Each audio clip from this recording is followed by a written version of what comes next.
आज टीवी पर एक चैनल में हमराज मूवी आ रही थी। मेरे पास करने को कुछ खास था नहीं, तो मैंने सोचा कि ये मूवी फिर से देख लेती हूँ। बहुत दिनों पहले मैंने ये मूवी देखी थी। लगभग तब मैं स्कूल में रही होंगी शायद। तो बहुत दिनों बाद जब मैंने ये मूवी देखी तो मैंने कुछ रियलाइज़ किया, कुछ ऐसा जो पहले मेरे दिमाग में आया ही नहीं। शायद तब मैं बच्ची थी इस वजह से। और जैसे ही ये चीज़ मैंने रियलाइज़ की, मैंने सोचा ये मैं आप लोगों के साथ शेयर करूं।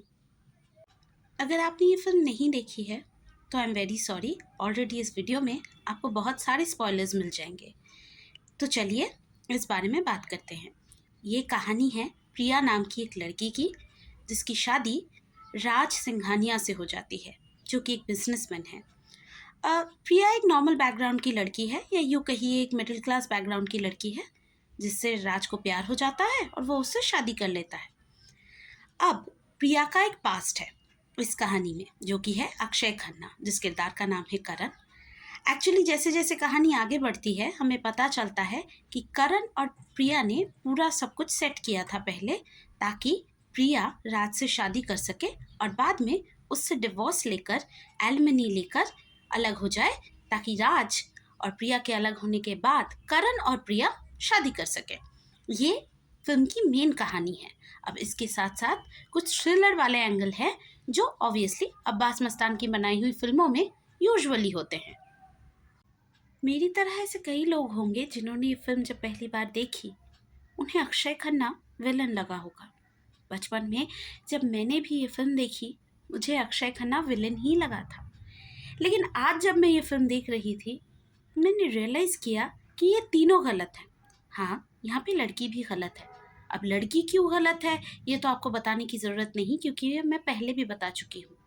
अक्षय खन्ना भी गलत है, क्योंकि उसने एक तरह से बॉबी देओल के कैरेक्टर को मैनिपुलेट किया था अपनी गर्लफ्रेंड की हेल्प से।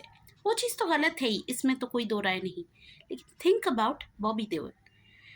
जैसे ही उसे पता चला कि उसकी बीवी ने उसे धोखा दिया, आई कैन गेट इट कि उसको बुरा लगा। बुरा लग ही सकता है भाई, किसी को तुम दिल जान से चाहते हो, वो इंसान तुम्हें धोखा दे दे, बुरा लगना आम बात है। तुम्हारा एक्सट्रीम रिएक्शन आना भी आम बात है।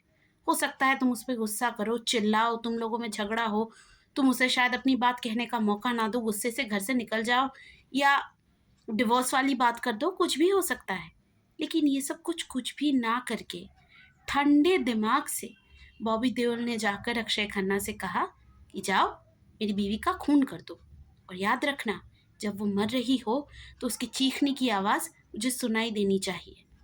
एक सीन है कहानी में जहाँ अमीषा पटेल अपनी जान बचाने के लिए स्ट्रगल कर रही है। उसके गले में ऐसे फ़ोन का वायर फंसा दिया है और कोई खींच रहा है ताकि उसे मार सके। उसका पति यानी कि बॉबी देओल ये चीज़ फ़ोन पे सुन रहा है। He is listening to it कि उसकी बीवी की जान धीरे धीरे जा रही है। और मुझे ये चीज़ देखकर बहुत डर लगा। थोड़ी देर बाद राज घर जाने के लिए निकलता है। वो गाड़ी में बैठता है तो उसे एक कैसेट मिलता है, जिसमें प्रिया सब कुछ कन्फेस कर चुकी होती है। वो अपने सारे प्लान्स के बारे में सब कुछ राज को ये बोलकर बता देती है कि मैं अपनी नई ज़िंदगी की शुरुआत तुम्हारे साथ एक झूठ के साथ नहीं करना चाहती, और मैं तुम्हें सब कुछ बताना चाहती हूँ। So everything is good and fine. And suddenly तब राज को रियलाइज़ होता है कि प्रिया तो बुरी नहीं है, प्रिया अच्छी है, तो वो जाकर उसकी जान बचा लेता है। अब वहाँ भी कहानी में एक ट्विस्ट है, जो अगर आप फिल्म देखेंगे ना तो आपको पता चल जाएगा, वो मैं इस वीडियो में नहीं बता रही। देखिए, जो कहानी का विलन है वो तो विलन है, उसके बारे में तो हमें पता ही है कि उसने बहुत कुछ गलत किया है। लेकिन यहाँ तो हीरो और हीरोइन में प्रॉब्लम है। पहले बात करते हैं हीरोइन की। हीरोइन को एक अच्छी शानदार ज़िंदगी चाहिए थी, लेकिन उसके लिए वो मेहनत करने को तैयार नहीं थी। उसने एक शॉर्टकट लिया। वो एक अमीर आदमी को फंसाकर उससे शादी करना चाहती थी, फिर डिवोर्स लेने के बाद उसके पैसों पर ऐश करना चाहती थी। हाँ, बाद में उसका हृदय परिवर्तन ज़रूर हुआ, लेकिन पहले तो वो इस प्लान में अपने बॉयफ्रेंड के साथ थी। वो तो इस प्लान को धीरे धीरे उसी के कहने पर अंजाम दे रही थी। तो और कुछ भी हो, हम ये तो नहीं कह सकते कि वो शुरू से बहुत अच्छी लड़की थी। बाद में उसका माइंड चेंज हुआ, वो अलग बात है। अक्षय खन्ना तो विलन है, उसने बहुत कुछ किया, उसने खून किए, बहुत लोगों को मारा, बहुत लोगों को मैनिपुलेट किया, यहाँ तक कि उस लड़की को मारने को तैयार हो गया जिससे मोहब्बत के वो दावे कर रहा था। उसको ज़रा से पैसे बॉबी देओल ने दिए और फटाक से उसने अपना आइडिया चेंज कर लिया। उसने सोचा कि इसको मैं मार देता हूँ क्योंकि मुझे इस चीज़ के पैसे मिल रहे हैं, भाड़ में जाए लड़की, अगर ये मर जाएगी तो पैसे हैं मेरे पास, मुझे दूसरी कोई लड़की मिल जाएगी। लेकिन सबसे ज़्यादा प्रॉब्लम कहानी के हीरो में है। जिसे कहानी का हीरो बनना था, एक्चुअली वही कहानी का सबसे बड़ा विलन बन गया। प्रिया ने जो उसके साथ किया, मैं उस चीज़ को कभी सपोर्ट नहीं करती। उसके साथ गलत हुआ, उसका हर्ट फील करना जायज़ है, लेकिन उसका रिएक्शन बहुत एक्सट्रीम था। तुम्हें किसी ने धोखा दिया है, ठीक है, जाओ उससे बात करो, उसे कन्फ्रंट करो, उसे एक मौका दो ताकि वो अपना साइड रख सके। लेकिन तुमने ऐसा कुछ नहीं किया।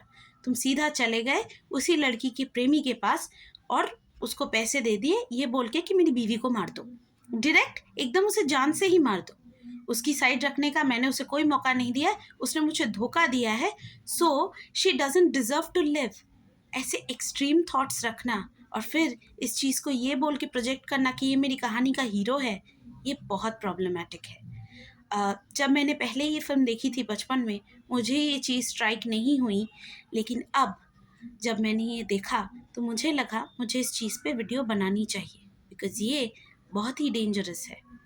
आज के सोशल मीडिया के टाइम पे ज़माना ऐसा है कि अगर कुछ गलत है या कोई एक्सट्रीम थॉट है या डिस्टर्बिंग है, उस चीज़ के बारे में लोग बात करते हैं, वीडियोज़ बनाते हैं। अभी रिसेंटली एनिमल नाम की एक फ़िल्म भी आई थी जिसको लेकर कई लोगों ने बहुत सारी बातें की। लेकिन जब मैंने ये फ़िल्म देखी तो मैंने रियलाइज़ किया कि राज का थॉट प्रोसेस भी बिल्कुल ठीक नहीं है। अगर आपको धोखा मिला है तो ऑफ़ कोर्स आपको अपना दुःख ज़ाहिर करने का मौका मिलना चाहिए। लेकिन ये किस तरह का थॉट है कि अगर किसी इंसान ने मुझे धोखा दिया है और मुझे उससे नफ़रत है तो मैं उसे मार ही डालूँगा या किसी ऐसे को भेजूँगा जिसकी वजह से उसने मुझे धोखा दिया, वही उसका खून करेगा। जब उसे पता चलेगा कि जिसके लिए उसने मुझे धोखा दिया है, उसने उसका खून किया है या उसको बर्बाद कर दिया है या कुछ भी उसका कोई नुकसान किया है, तो उसे कितनी तकलीफ़ होगी। मुझे जितनी तकलीफ़ हुई उससे ज़्यादा। मुझे राज की फीलिंग्स को लेकर कोई प्रॉब्लम नहीं है प्रिया की तरफ, उसने प्रिया से बहुत प्यार किया, लेकिन जैसे ही उसका प्यार नफ़रत में बदलता है तो वो एक बहुत ही ख़तरनाक इंसान बन जाता है। ऐसा इंसान जिसके साथ शादी करना तो दूर, जिससे 100 किलोमीटर दूर भाग जाने में ही भलाई है। फिल्म के एंड में हद तब हो जाती है जब करण से पूरा सच राज के बारे में जानने के बाद भी प्रिया उसी के साथ रहने का फैसला करती है और आखिर में राज के हाथों करण की डेथ हो जाती है।